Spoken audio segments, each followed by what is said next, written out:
Il presepe che per Natale 2022 ha arredato Piazza San Pietro a Roma è ritornato a casa. Da febbraio 2023 l'opera si trova infatti nuovamente a Sutrio, borgo suggestivo nel cuore della Carnia, in piazzetta Municipio. Il presepe è stato realizzato da un gruppo di artisti e artigiani del legno da molto attivi sul territorio, a Sutrio e in tutta la regione.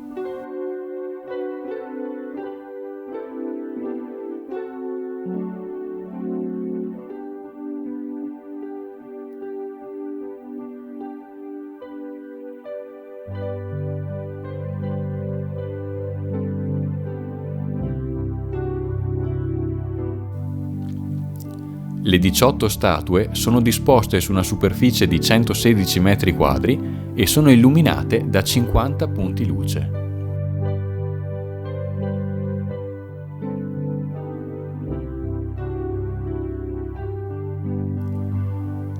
Gli scultori, che arrivano da tutto il territorio del Friuli Venezia Giulia, si sono dedicati per 2 anni all'intaglio del presepe. La culla del Bambin Gesù è stata scolpita nella radice di un albero sradicato durante la tempesta Vaia. La struttura portante della culla è formata da vecchie travi di stalla, invece il vortice che abbraccia il bambino è composto da rami e radici abbandonati all'indomani di Vaia, reperiti nei comuni di Sutrio e Paluzza.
Se ti è piaciuto questo video, lascia un like e iscriviti al nostro canale.